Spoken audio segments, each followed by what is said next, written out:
Amén. Amén. Amén. Amén. Tomen asientos. Buen día para todos, después de tanto saludo. Vamos a continuar. De paso, aclaro una cosa.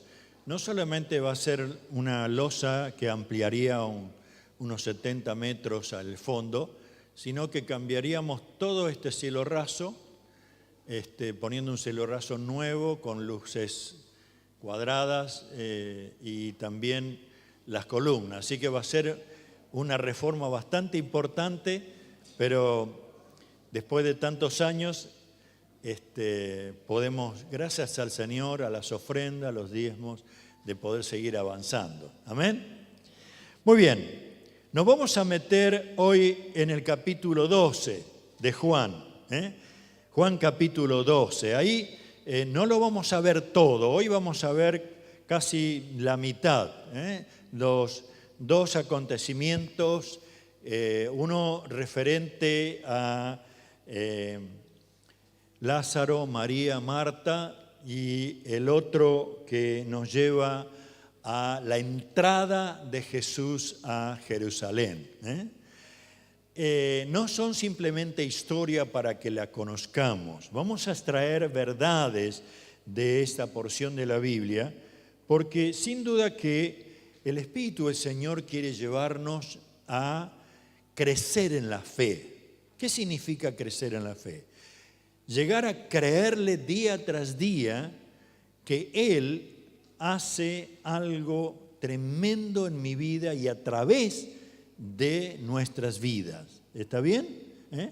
Y por eso es que somos como a veces medio como acorralados por el Señor, para tomar decisiones conforme no a lo que simplemente vemos, sino a lo que Él tiene preparado y todavía no lo vemos, pero lo creemos. Es tiempo de ver y desafiados a esto. Ahora, San Juan capítulo 12, los primeros 8 versículos, dice: 6 días antes de que comenzara la celebración de la Pascua, Jesús llegó a Betania, a la casa de Lázaro, el hombre quien Él había resucitado. Prepararon una cena en honor a Jesús. Marta servía y Lázaro estaba entre los que comían con él. Entonces María tomó un frasco con casi medio litro de un costoso perfume preparado con esencia de nardo y le ungió los pies a Jesús y lo secó con sus propios cabellos. La casa se llenó de la fragancia del perfume. Sin embargo, Judas Iscariote, el discípulo que pronto lo traicionaría, dijo: este perfume valía el salario de un año. Hubiera sido mejor venderlo para dar dinero a los pobres. Y no es que Judas le importara a los pobres. En verdad, era un ladrón. Y como estaba a cargo del dinero de los discípulos, a menudo robaba parte de él. Jesús le respondió: déjala en paz. Esto lo hizo en preparación para mi entierro. Siempre habrá pobres entre ustedes, pero a mí no siempre me tendrán. Y hay mucha discusión a veces con esta última frase, ¿no? Él siempre tendrán a los pobres, pero es hoy una realidad. Tenemos... sigue teniendo en Argentina pobres entre nosotros, pero no tenemos personalmente al Señor, sino a su Espíritu en nuestra vida. Ahora, el Señor Jesús se encaminó a Jerusalén, tiempo de la Pascua. Su estadía en la tierra comenzaba a menguar. Y Betania estaba más o menos a 3 kilómetros antes de llegar a Jerusalén y él se queda en la casa de sus amigos. El vínculo había crecido entre Marta, María y Lázaro. ¿Por qué razón? No hacía mucho tiempo que Jesús había resucitado a Lázaro. ¿Se imaginan el aprecio y el vínculo que se había ido entre ellos era realmente muy, muy grande. Ahora, para poder entender, cuando dice que le prepararon una cena en su honor, ¿a qué se refería? Imagínense una sala con una mesita, ¿cómo le llamamos esas mesas bajitas? Y ratonas y alfombras, y los hombres o se ponían como con las piernas cruzadas, o si no, más bien estirada, apoyado, de tal manera que estuvieran al alcance de la comida, porque era con la mano que se servían. Y el otro detalle es que los hombres comían, las mujeres servían, y comían aparte. Entonces, hay ciertas cosas que a nosotros nos cuesta comprender, porque uno se sienta en la mesa, los chicos, los mayores, las mujeres, todo muy distinto a lo nuestro. Por otro lado, en medio de ese encuentro, aparece María. Ella trae un frasco de perfume. El nardo es una esencia que se extraía del Himalaya, por eso es que costaba tanto. Traté de buscar y aproximadamente, según estudiosos, dice que hoy costaría ese perfume unos $12.000, una cantidad tremenda. Dice, por eso es que ese tesoro que tenía María era muy grande. En una versión que leía decía, el costo era una fortuna. Y es cierto, un año de trabajo, según en esa época, pero a la vez muchísimo dinero. Para la mujer en aquella época, creo que también para hoy, ¿no? Tener un buen perfume. La mayoría de nosotros no alcanza muchas veces a comprar un buen perfume. Siempre tenemos como imitación o por ahí, ¿no? Pero para esa época llegar a tener este perfume de nardo puro era un tesoro muy, muy importante. Y la otra cosa, dice que lo enjugaba o lo secaba con su cabello. Las mujeres en esa época, el tesoro más importante de ellas era el cabello largo. Y lo cubrían y era un tesoro. O sea, lo que quiero tratar de llevarnos a ver, que María estaba adorando al Señor de una manera tan especial que lo más importante en su vida, sea el perfume como sus cabellos, estaba exponiéndolo en ese acontecimiento tan importante, ungir los pies del Señor.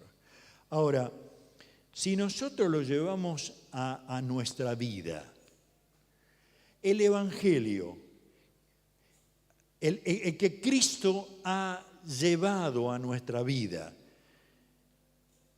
está esperando que nuestro tesoro, ¿cuál es nuestro tesoro? Nuestro corazón, todo nuestro ser. Allí donde está vuestro tesoro, allí estará vuestro corazón.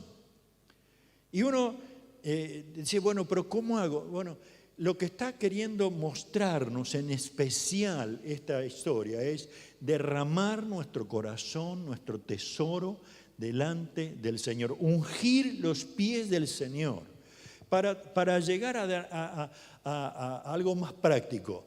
Las habilidades que tenemos, las capacidades, los dones, cuando se derraman delante del Señor, produce un efecto de adoración, ¿o no? Claro que sí. Ahora, ¿qué es lo que la mayoría de nosotros decimos? Muchas veces. Bueno, no sé si lo escuchamos ahora. Y la carne es débil. A mí me cuesta. Estoy cansado. Me hicieron varias cosas, no sé cómo hacer. Pero miren, el Señor Jesús en Mateo capítulo 16, versículo 24 dice, luego Jesús dijo a sus discípulos, si alguno de ustedes quiere ser mi seguidor, ¿qué hay que hacer? Dice, tiene que abandonar su propia manera de vivir, tomar su cruz y seguirme. ¿Hay alternativas? Sí, las hay. Me quedo tranquilo, me siento, escucho, canto, aplaudo, oro y me voy. Y esto es mucho más. El Evangelio tiene que producir en mí algo mucho más profundo si yo de veras quiero adorar al Señor. Y aquí dice, tiene que abandonar su propia manera de vivir. ¿Y qué significaría tomar su cruz? Es aceptar la voluntad del Señor, siempre, siempre. Y estar siguiendo. Ahora, yo no puedo hacerlo prestado de otro. Miren, a mí me tocó mucho este pasaje de 1 Crónicas 21-24, donde el rey David se encuentra en un momento muy especial de su reinado. Y dice, pero el rey David respondió a Arauna, no, insisto en comprarlo por el precio total. No tomaré lo que es tuyo para dárselo al Señor. No presentaré ofrenda quemada que no me haya costado nada. Había una epidemia como una disciplina del Señor a su pueblo. Muchos habían muerto. Había un ángel que estaba sobre Jerusalén con la espada. Y David quiso frenar todo esto y quiso hacer un sacrificio de paz. Y llegó a esta propiedad de Arauna y dijo, bueno, te compro el terreno, necesito tu buey, necesito la leña. Y Arauna dijo, no, si es para el Señor, tomá. Y él dijo, no. Yo voy a ofrecer al Señor y esto me va a costar, tiene que ser mío. Lo que quiero decir es, hermanos, te va a costar mucho adorar al Señor. Nos va a costar. Y aún uno podría decir, bueno, no puedo porque soy débil. Frente a las tentaciones, frente a mi carácter, frente a mi poca fe. ¿Me va a costar? Sí. Pero miren ustedes, 2 Corintios capítulo 12, versículo 5, dice, de esa experiencia vale la pena jactarse, pero no voy a hacerlo. Solamente me jactaré de mis debilidades. Si quisiera jactarme, no sería ningún necio al hacerlo, porque estaría diciendo la verdad. Pero no lo haré, porque no quiero que nadie me atribuya mérito más allá de lo que pueda verse en mi vida o oírse en mi mensaje. Aún cuando he recibido de Dios revelaciones tan maravillosas. Así que para impedir que me volviera orgulloso, se me dio una espina en mi carne, un mensajero de Satanás para atormentarme e impedir que me volviera orgulloso. En 3 ocasiones distintas le supliqué al Señor que me la quitara. Cada vez Él me dijo, mi gracia es todo lo que necesitas. Mi poder actúa mejor, ¿en dónde? En la debilidad. Así que ahora me alegra jactarme de mis debilidades para que el poder de Cristo pueda actuar en mí.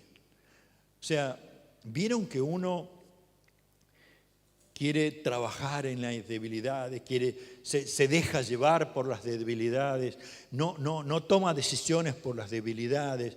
Bueno, aquí está diciendo el Señor, en tus debilidades yo puedo hacer mi fortaleza.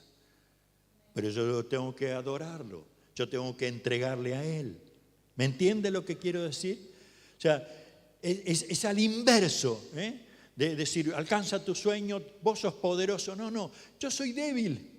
Necesito que el Espíritu Santo obre en mi debilidad para que directamente Él sea glorificado. Pregunto, ¿Cómo se imagina usted a Sansón? Como yo, ¿no es cierto? Hermoso, así, musculoso. No, sin pelo, todo al revés. Ahora, ¿no es cierto que uno se imagina a Sansón un hombre fuerte, poderoso? ¿A quién lo podríamos comparar? Iba a decir un nombre, pero ya es viejo. Schwarzenegger, ¿conocieron a alguien así?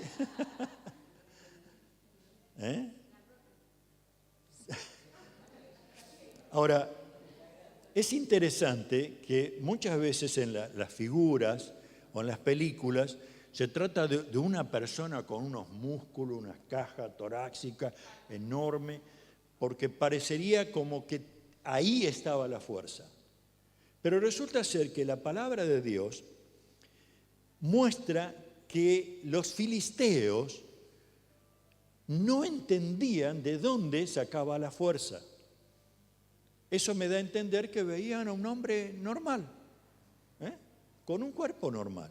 Miren, les leo en Jueces capítulo 14, versículo 5, dice: cuando Sansón y sus padres descendían hacia Timna, de repente un león joven atacó a Sansón cerca de la viñedo de Timna.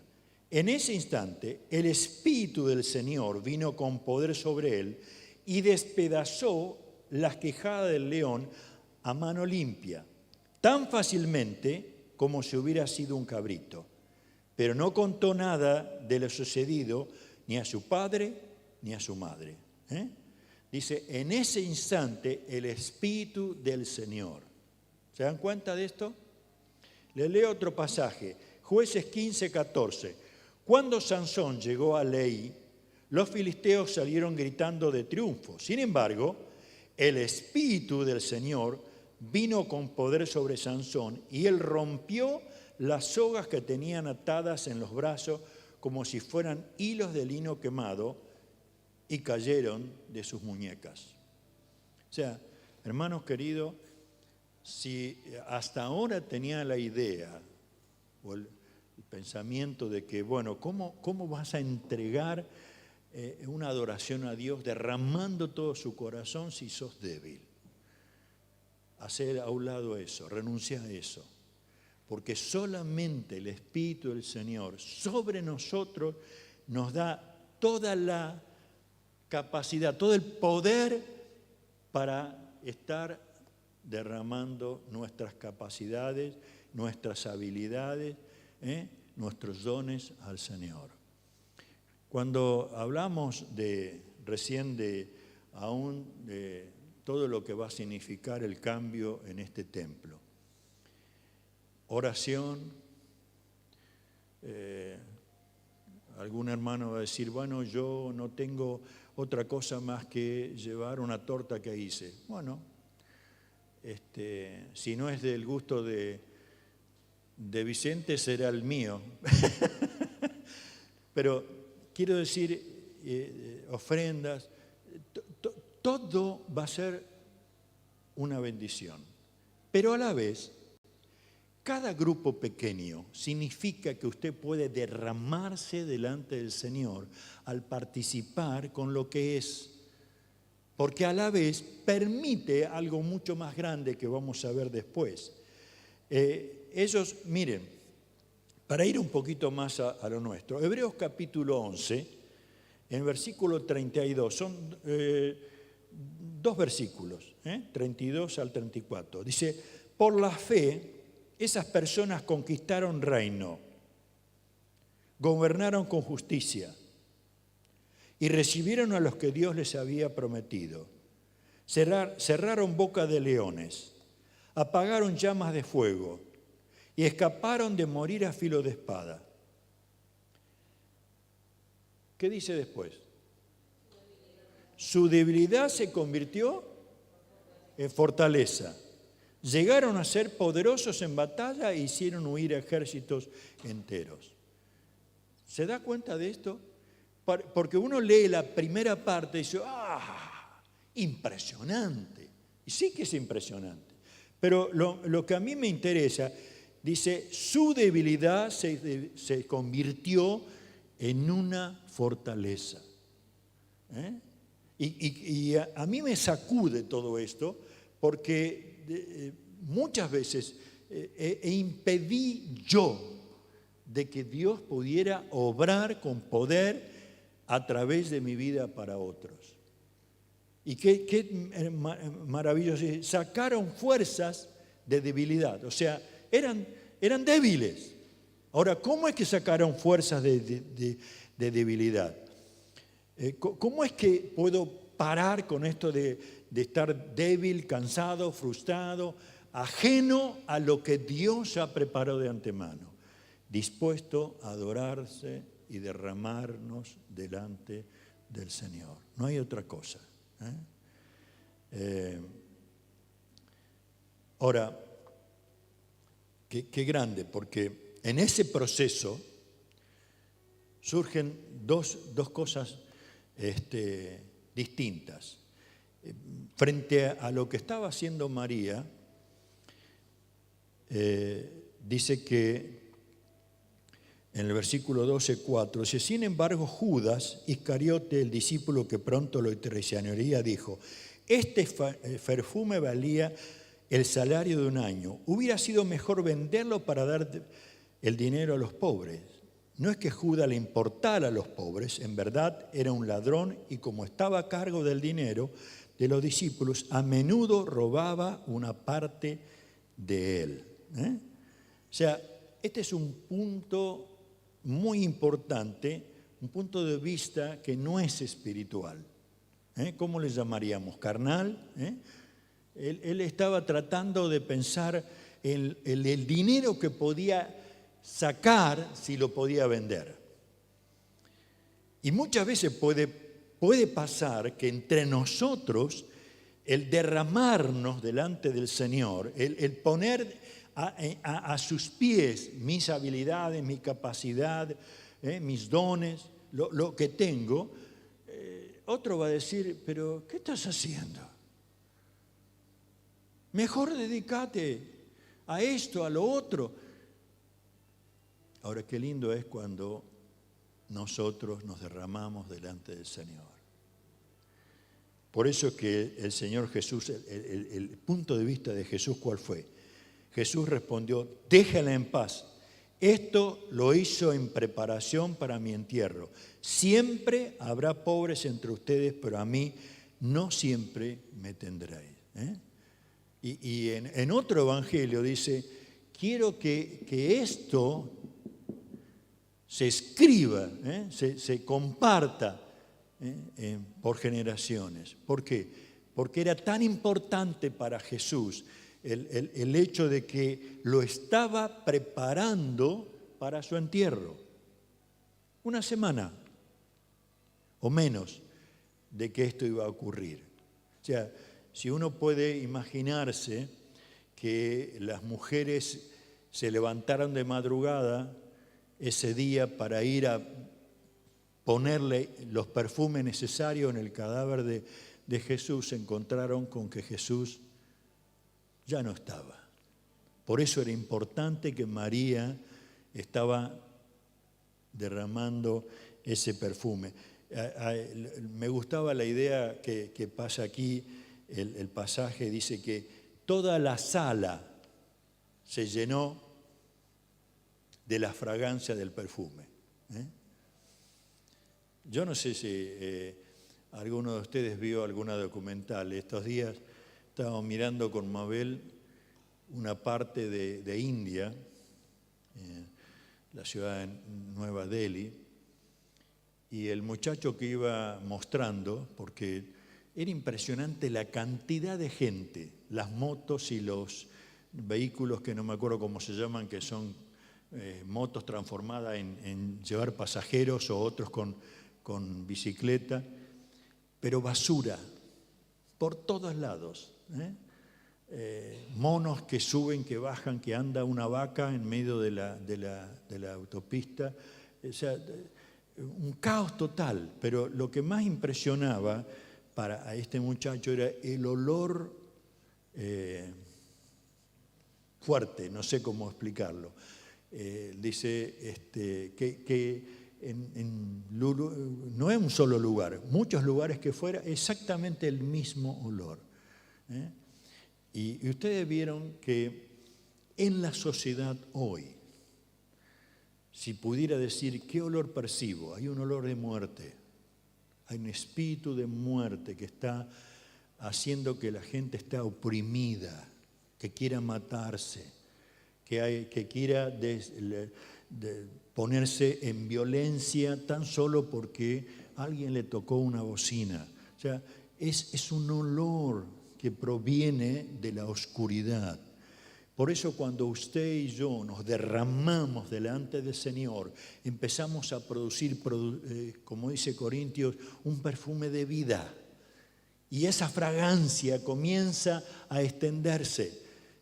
¿Qué es lo que quiero decir? Empezamos a amar a las personas que no conocen a Cristo, a ser generosos, a llegar a perdonar, a disfrutar de lo que Dios nos ha dado y a disfrutar del gozo de cosas que aún todavía no me ha dado. Porque, como decía nuestra hermana, aún en lugares desérticos hay algo que viene del Señor. Ahora, interesante que el pasaje sigue hablando y dice que la gente comenzó a acercarse al lugar.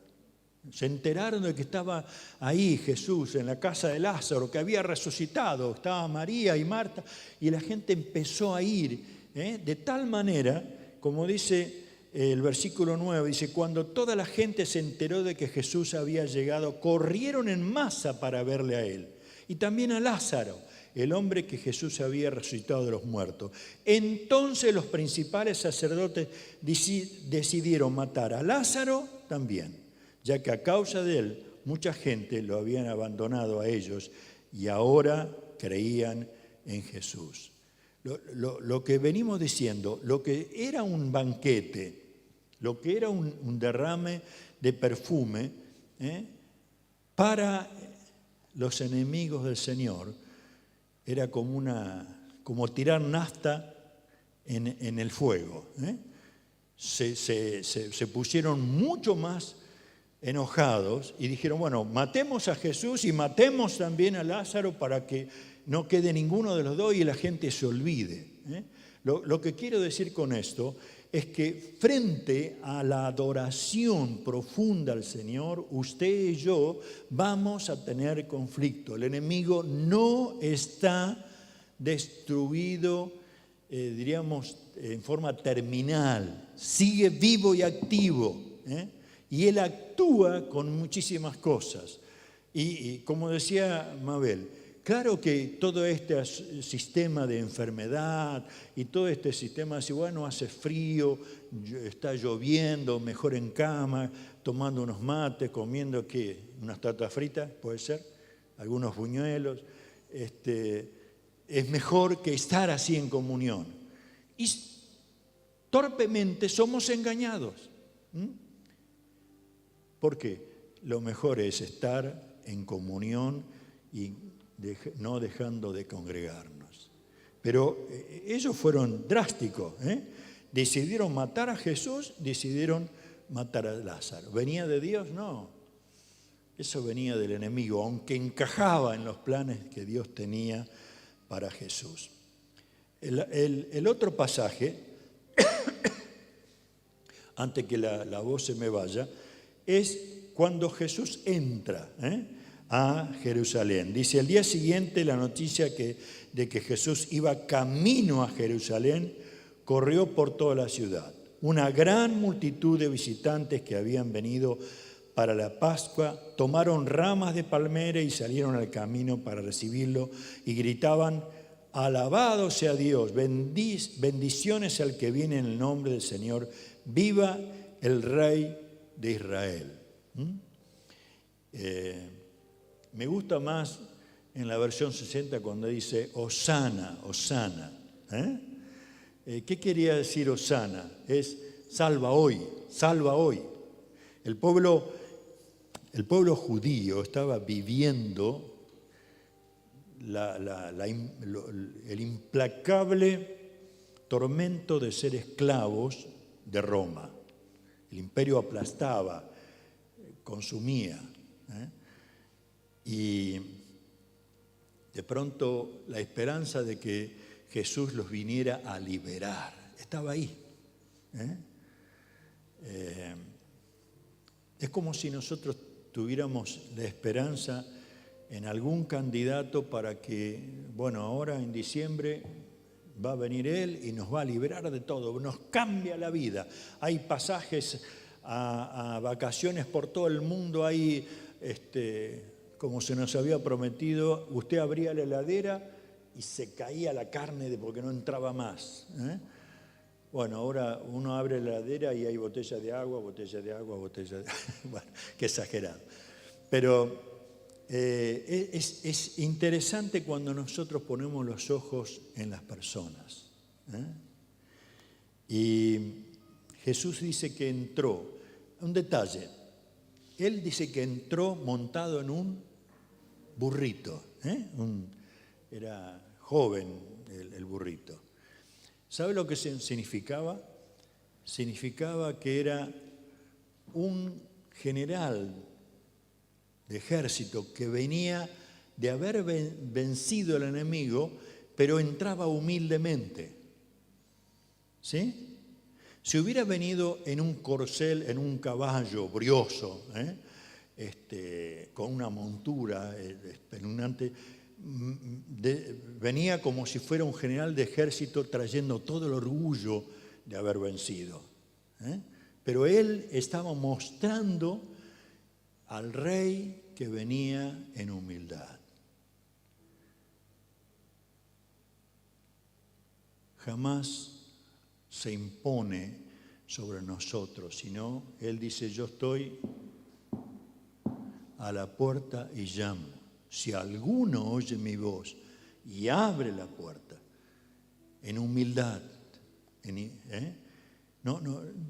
Jesús no va a llevarte por delante ni va a aplastarte, no va a invadir tu vida.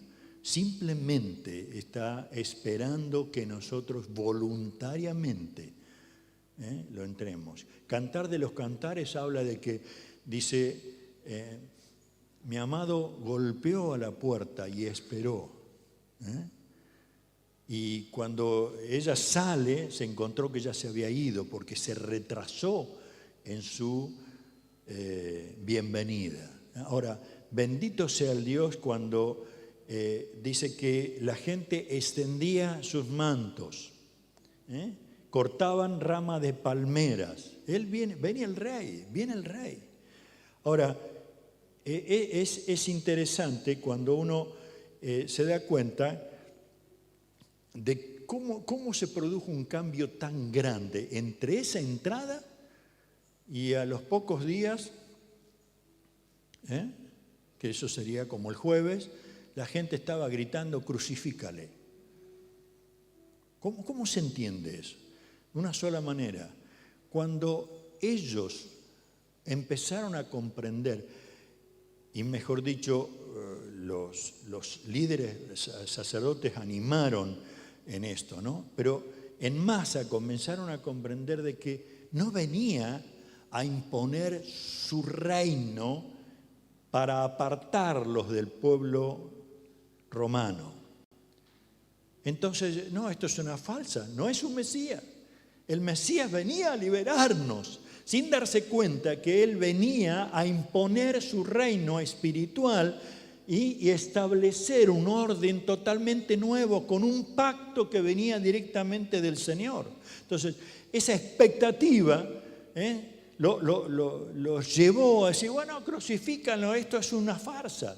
Y qué bueno es que nosotros hoy entendamos, no es una farsa que Cristo haya resucitado. No es una farsa que Cristo haya muerto en la cruz del Calvario, que haya derramado su vida por nosotros. No es una farsa que, hermanos, nosotros entreguemos nuestra adoración completa con el tesoro más importante que tengamos. No es una farsa. Debe hacerse como Él lo demanda, en espíritu y en verdad, con un pacto directamente con el Señor. Y esta profecía de Zacarías 9:9 que dice: alégrate, oh pueblo de Sión, grita de triunfo, oh pueblo de Jerusalén. Mira, tu rey viene hacia ti, él es justo y victorioso, pero es humilde, montado en un burro, montado en la cría de una burra. Zacarías lo venía anunciando de muchos años y ellos creyeron esa parte, pero no admitieron la segunda parte. Nosotros podemos creer en Jesús, pero no derramarnos delante de Él. Y lo que Dios está esperando es las dos cosas. Por eso estas dos historias, y con esto voy terminando. Necesitamos tener una actitud hoy como la tuvo María. ¿Amén? ¿Me entienden? ¿Sí? Hoy necesitamos tener una actitud como la que tuvo María. Pero a la vez, no tenemos que tener la actitud de toda esta gente que en masa se fue a la casa de María y Marta. ¿Para qué? Para ver milagros, solamente para ver milagros. Cuidado con esto. Necesitamos ver milagros. Necesitamos, miren, como pasaba con Sansón. Él estaba teniendo algo a nivel natural, pero su origen era sobrenatural. Él actuaba en forma natural, pero el origen de su poder era el Espíritu del Señor, lo movía.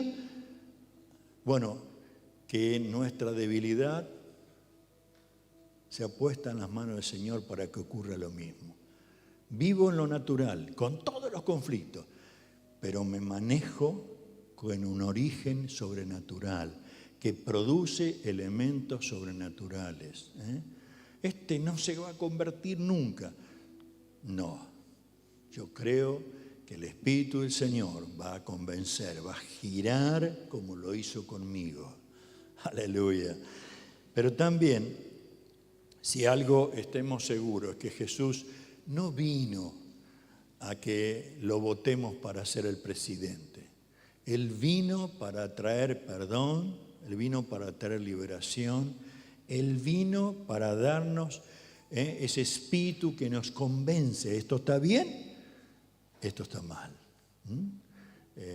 Como decía, qué compromiso como iglesia, ¿no?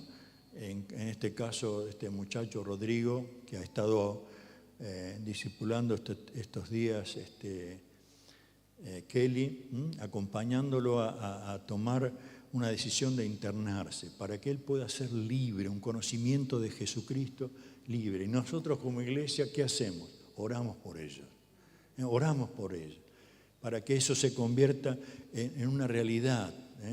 A veces hasta las partes negativas de que sí, conocimos a aquel, fue y no pasó nada, nos influye negativamente. Pero creemos que Jesús tiene algo para hacer hoy en las vidas. Y mientras esté a nuestro alcance, ahí lo vamos a hacer. Y lo último que quería, yo creo que es tiempo de estar derramando toda nuestra vida delante del Señor. ¿No les parece? Si hay cosas muy valiosas, preciosas, como fui a vacunarme los otros días, esta vacuna sobre neumonía, y la enfermera, con mucha amabilidad, le digo, ¿cómo está usted? Bien. Y su familia. Entonces entramos en una conversación y digo, yo admiro a las mujeres. No entiendo todavía cómo es que siempre se le consideró, ¿cómo era la frase? La parte débil, no, el sexo débil, ¿no? Mientras que si usted analiza, la mujer desde el principio hasta hoy, siempre ha sufrido los dolores más fuertes a través del parto, ha encarado los trabajos de administración ha criado a los hijos. Entonces, por eso es que Dios nos ha complementado el hombre y la mujer, cada uno en su autoridad. Y yo creo que es hermoso saber que Dios está llevando todo un proceso para que conformara una iglesia donde tanto un hombre como una mujer, un niño como un adolescente, un joven, no importa la escala social que viva, sean su iglesia, que está obrando, dejando de lado la debilidad, permitiendo que el Espíritu Santo sea que esté obrando con su fuerza en cada uno de nosotros. ¿Qué les parece si nos ponemos de pie y terminamos orando al Señor?